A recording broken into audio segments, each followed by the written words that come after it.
spoon goes in the garbage right here. Say, okay, Mom. Okay.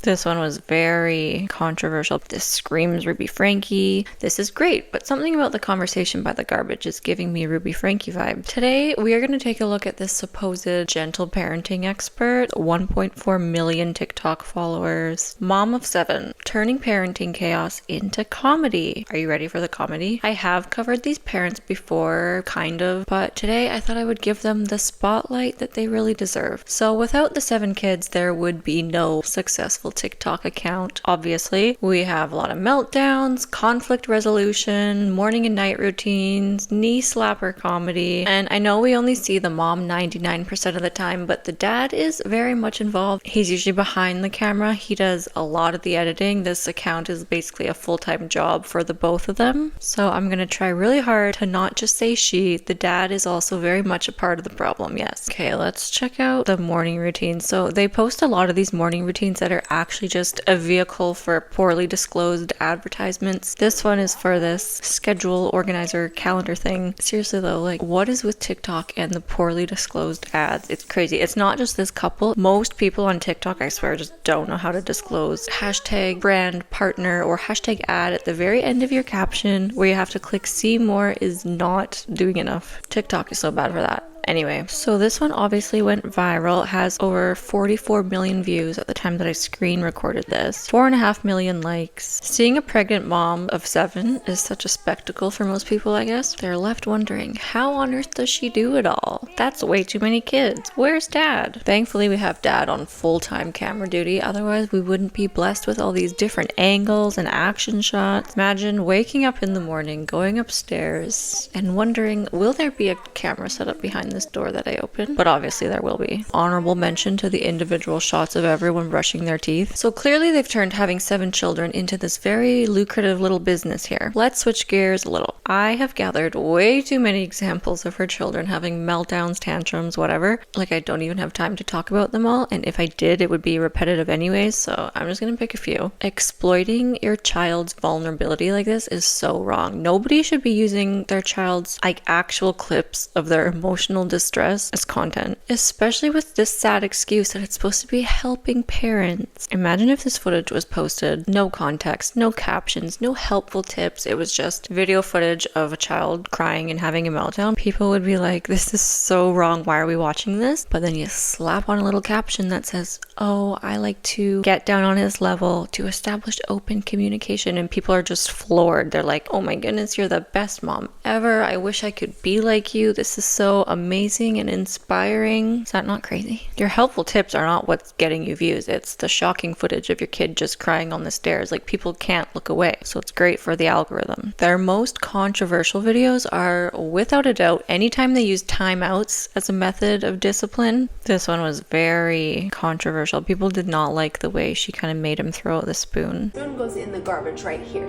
Say, okay, Mom. Okay.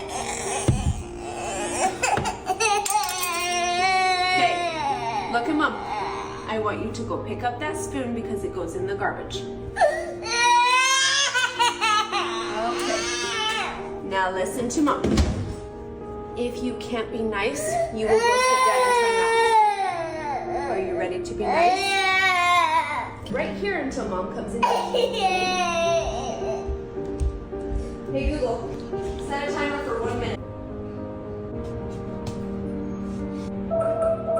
I'd like to know what their average reaction time is. From the time they hear a child crying to the time they get the camera rolling. How long does that take? Because it's not like they're filming day in the life vlogs every day. It's not like they always have the camera rolling anyways. This spoon video here is one of the ones that went viral and got tons of hate. I'm not here to debate whether or not timeouts are a good thing. I am no parenting expert. I'm not going to pretend like I am and critique her methods. That being said, I am not turning to these parents for parenting advice. No matter what side you're on with respect to timeouts, Are they good? Are they bad? Are they damaging? Are they the greatest tool ever given to parents? Whatever your view is, I would hope we can all agree that this is something that should not be filmed for the world to see. If you're going to use timeout, it should be a calm and private space, no cameras pointed in your face while you're trying to regulate your emotions or whatever she calls it. That just creates such an intimidating environment and is just gross. I know I said I wasn't going to critique her parenting methods, but I do want to say one thing. The whole be nice language that she uses is very off-putting. She really throws that around. If her kids are crying, then her default is just telling them they're not being nice. Crying can be sad. Crying can be frustrated. Crying can be so many things besides just not being nice. I think that's a poor choice of words. Anyway, there are quite a few timeout videos out now because it's such a hot topic. It gets the views rolling in. It gets the comments rolling in. It is guaranteed to start a debate.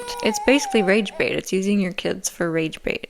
Let's take a look at some of these divisive comments. You are a good mother. I love how you discipline your kids. Oh, a lot of people comparing her to Ruby Franke on her timeout videos, especially that spoon one. Hey Ruby, how's it going? Still messing up kids, I see. Oh wait, you're not Ruby. You sure give Ruby vibes though. Locked up soon enough, I bet. I love the sass. Do I think she's Ruby Franke? No, but there's a lot of comments like that. Way too little for this. He hasn't got a clue to what he's being nice about. Sorry, but you have a Ruby Franke vibe.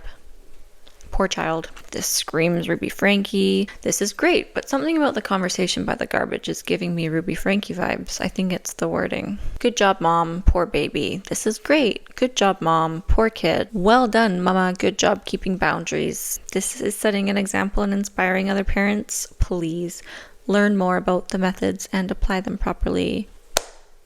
The best. Poor kid just needs more hugs. This makes sense when they're older, but not this young. They don't understand regulating on their own. They just want mom to be there. This one. First, set up a camera so you can reveal your child's tough and embarrassing moments to thousands of strangers for money. If you don't find them very helpful, you're welcome to keep scrolling. Way to just not address the comment at all. I love the keep scrolling attitude. That's why I like to make these, because I refuse to keep scrolling. I posted a video showing how I handle my toddler's tantrums using the timeout method. And when I tell you, it got a lot of backlash.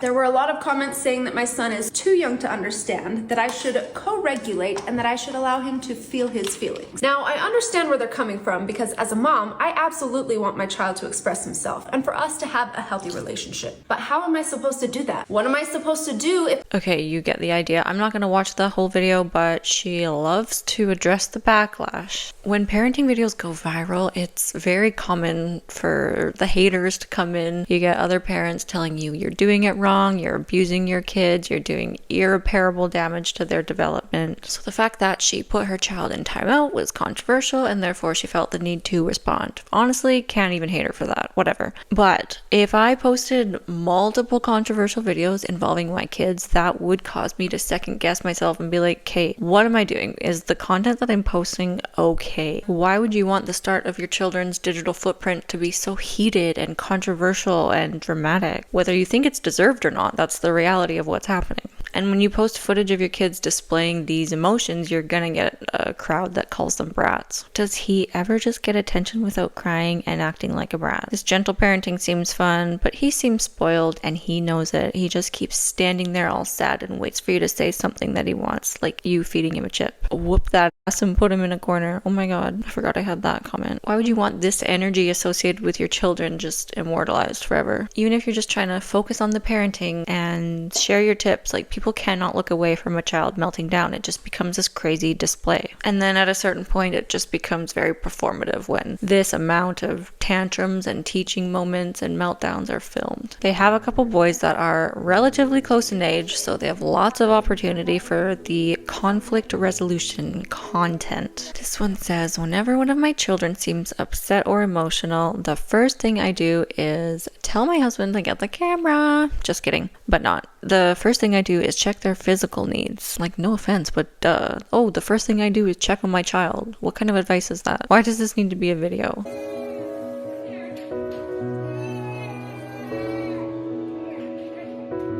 The next time your child comes crying to you, remember, sometimes it's not about behavior. Sometimes it's not about teaching. Sometimes it's just a really great opportunity for a viral Instagram reel. Actually though, look how this video starts. The child's not even in the room yet. You can hear him crying and dad's already filming. So you have to assume that they heard their child crying in the other room. Dad starts recording and waits for him to come down the hallway. They're like, all right, action maybe. What a crazy way to live your life as a parent, just waiting for the next big display of emotions from your children, even if that's not the case. Let's say they're already filming something else and then they hear the kid crying. It just feels so cruel just panning to the hallway and waiting for your crying child to come running down to you. The child even runs up to dad, but dad's like, nope, sorry buddy, I'm in full on filming mode. We gotta wait for your mom to get into the frame before anyone can actually comfort you. Imagine that from the child's perspective, like running up to your parent and they're just standing there silently filming you. That is just a blatant example of putting content above your child's needs. Obviously not a super extreme example, like I'm not trying to say these kids are neglected and abused, but it's a really gross feeling. Bad vibes.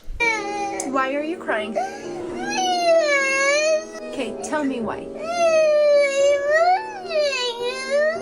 Because you want Gecko? Oh, I see. Do you want to sleep with him? Okay, you can. But listen, all you had to do was say, Mom, can I sleep with Gecko? Why are you crying? Can't ask that until we know dad's 1 foot away silently filming this whole interaction. Kids are aware when they're being filmed. My daughter is not even 2, and if I pull out the camera sometimes she's like, no. So I put it away. So his emotions are high and dad is just off to the side with the camera while he's trying to like work through this. It's just an unnecessary level of intimidation. This one is awful. They're filming breakfast and this one child is just sitting in his chair and crying. Doesn't want to eat, upset for whatever reason. The emotional and dramatic music playing, I can't. So she comes over, repositions the camera to get a front view of this poor kid. If I was ever upset, I can guarantee 100% that is the absolute last thing I would ever want my parent to do, is to reposition the camera to get a full-on better view of my tears. Like, side note, if you ever see the mom's face blurred, just know that I tried so very hard to remove it, but I'm still an amateur, okay? All right, kid, couple more bites of breakfast. Right into the camera, please. Right here. Listen. Hey.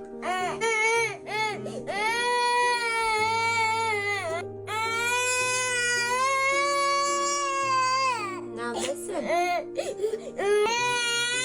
already told you, we need to eat your breakfast, all gone. Stand up. Okay. We can go get you a dry diaper. Like, is this really helpful for anyone? Something about the way she's constantly trying to get them to eat on camera while they're already in distress and so upset is just unsettling. Not trying to insinuate that she's abusive or anything. Like, if the tripod wasn't there and your kid's upset, you're just trying to get him to eat, like, do what you gotta do, I guess. I just don't think millions of people need to be a witness to this. Are you ready for some peak comedy? Listen, if the only alternative that you can think of to a day in the life vlog is your toddler's real life tantrums, then you should probably just not be a content creator. I know this is just a dumb TikTok trend that they're doing, whatever, but if you want to be a mommy vlogger, parenting content creator, whatever, like there are so many things you can do besides putting your children out there like this at their most vulnerable state. Also, hope you got a good look at dad because that's probably the last time you'll ever see him. If you're curious why, amazing. Do you ever show videos with your husband in them? Just wondering how he interacts with the kids and their daily routines. Would love to see some of that. He prefers not to be on camera. Oh, that's so nice that he's able to make that informed decision for himself. Wow. And we can't leave out the other popular exploitation angle. Potty training. I can't show a single clip from this. The poor kid is just sitting on the toilet. In some of it, he has literally 0 clothes on. Push it. They're trying to pass this off as educational, but just get a life. Posting shots of your kid on the toilet with zero clothes on serves absolutely no purpose. You can just film yourself talking about your potty training tips that you want to share. We all know what a kid sitting on the toilet looks like. Actually, you know what? Why don't you film yourself on the toilet? or your husband. Oh, that would be too weird. Yeah. This video starts off with her son crying because he got hurt, which is totally irrelevant to the main point of the video, which was about sharing. But it's just another layer of shock value to get people sucked in right away and watching your video. You okay? Aww. Do you want a drink? You get a drink? Yeah. Let's have a turn. Here. Have a turn. No, nobody. Hey, somebody.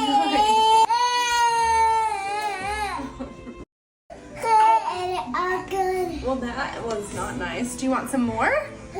Should we get some more? There you go. It's not even a helpful video. The kid didn't even share. He drank the whole thing. I'm not saying she's a bad mom and doesn't know how to parent her kids and her kids are bad. That's not what I'm saying. I'm just saying it's a pointless video. It feels like grasping at straws for content. I first became a mom. We got invited to a wedding. Mid-wedding, everything's quiet. And then all of a sudden, she just screams like the top of her lungs. And immediately all eyes are like right on me. And I cannot tell you the amount of humiliation, shame, embarrassment. I truly, in that moment, felt so helpless. All I could do was just pick her up and like run. This is a great example of the parenting content that I'd like to see more of. You're telling the story from your own perspective. There's no kids in sight. I'm not going to show you the whole thing. Like, we get it, but we get the same information without violating anyone's privacy to the fullest extent. Okay, this one says, how I remained calm when my toddler threw a tantrum in the car. You know what? I can relate being in the car when there's like literally nothing you can do. You're driving and your kid is screaming in the back for whatever reason. It is awful. I can relate to that.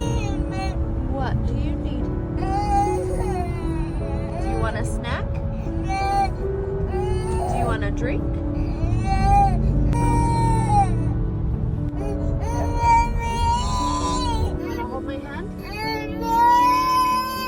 At this point, there is nothing that I can do or say. He has to stay in his car seat.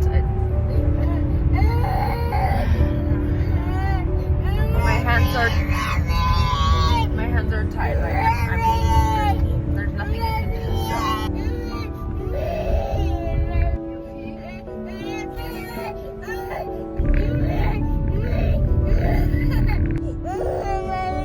If this first bit was the only part of the video, I would feel slightly less bothered. Like, yeah, they're making content while their kid is having a meltdown, which is not like my favorite thing, but at least they're keeping him off camera. The zoom in on his crying face at the end, just in case we needed a better look at how sad he is.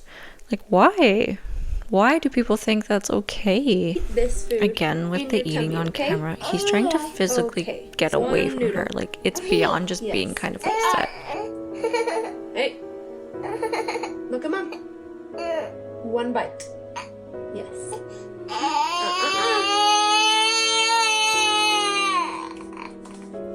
Listen. We're gonna take one bite. Okay, let's take one bite.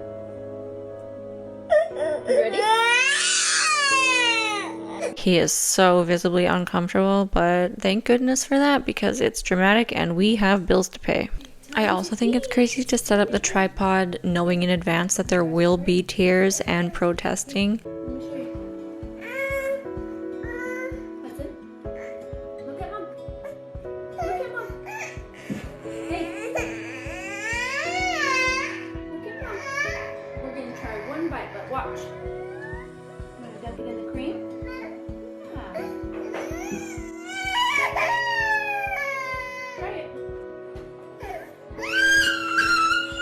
A lot of her videos are kind of a reaction to her kids crying, like, oh, look, he's upset, let's get the camera out. But this one is premeditated. They've taken it a step further. Let's set up the camera for our toddlers to try new foods, which we know will go poorly. We'll see what kind of reaction we can get. Hopefully, we can disguise it well enough as wholesome parenting teaching moments. Like, she obviously knows it's not going to go great. There's going to be tears. Otherwise, there would be no camera here. Let's be honest. Also, I think I've said this 1,000 times at this point, but I just genuinely do not see how these videos are helpful. Why is watching your child cry and protest more helpful than just like hearing the tips? Are people seriously like referencing these videos in the middle of helping their kids try new foods? Like, no, that's not realistic. I do not see any benefit to this for all the videos that we've looked at today. And I see this type of comment over and over again. Like, people look up to this woman, to this couple, and I feel bad. I feel so bad not being this mom. I get overstimulated easy, but I'm trying to get there. 140 likes. You're amazing with your babies. I want to have this much patience. So impressed with your mom skills. Crying face. You are such an awesome mom. We could all learn from you. You're such a great mom. So patient. I wish I was able to do with my kids. It's harder than it looks. You do it so gracefully. Why do you think it's so graceful? Because she knows millions of people are watching her. Lord, please give me this level of patience. I wish I can speak so soft like her to my 4 kids. Like, people are idolizing this woman. You want to know how to be patient? Here's a tip. Set up your tripod. Pretend millions of people are watching you, judging you, paying you. I'm sure you'd get patient really quick. This family's entire income depends on this woman displaying these seemingly perfect parenting moments. And I'm by no means saying that's the only way to have patience with your children. I'm sure you would become extremely motivated if you were being paid to do so. And you also have to remember, they're picking and choosing what moments they want to share. So there's your little social media isn't real rant of the video. She's also started a podcast recently. I think that's a great way to educate and talk about parenting. Her kids aren't even on it. Perfect. I gave it a brief listen just to see what the deal is. There's a couple things I want to talk about. Now, I'll give you a sliver of context. In this one clip, she's talking about how she became this parenting influencer and why she posts the content that she does. I wanted to see how she justified all this. The purpose for all of this. So when I share specific behavior content, and especially if it's like a timeout, or if I'm talking to if I'm disciplining, or if I'm correcting my child, all of these things, I post for the purpose to be able to show this is what an interaction really looks like. Because, and I don't know if it's just me on my page, but if I scroll social media, typically I don't see a lot of interactions, like actual interactions of what happened in the moment. I see and hear a lot of people talking about what they do or what they would recommend. But at the end, and like I always say this, but I'm like, that sounds great, but what do I do when I'm actually in the thick of it? Like, what does that actually look like? What do I do if I am in the middle of cooking a meal? I have one kid who is pulling on my pant leg, screaming at my feet. And I have one kid over here that's saying, Mom, please, can you help me with my homework? And I have one kid over here that's saying, hey, Mom, watch me do this cool trick. And all the while, my food on the stove is going to burn, you know? Like, what do I do then? Typically, I don't see a lot of actual interactions. Yeah, and why do you think that is? I would like to think it's because most people are trying to share their parenting moments in a way that maintains privacy and respect for their kids. Who would have thought? Because their kids are, believe it or not, actual human beings. And like I said, I just don't get how seeing these actual interactions is even helpful at all. Like, no 2 kids are the same. I think she says that at some point. Like, it's obvious like no one is going back and referencing these videos in the heat of the moment. Like, yeah, it's hard as a mom, whatever. Why can't we just keep that conversation mom to mom, parent to parent? Like, I'm sure we can all use our imagination a bit. Do some reenactments with your husband if you really need to. Just because people aren't showing their kids tantrums and meltdowns like you are doesn't mean everyone else is sugarcoating parenting. They're respecting their kids' privacy. It's literally the bare minimum you can do. That's really all I have. Please don't pay accounts like this any attention. Please don't look up to these people. This is literally their full-time job. Okay, that's it. See you later. Bye.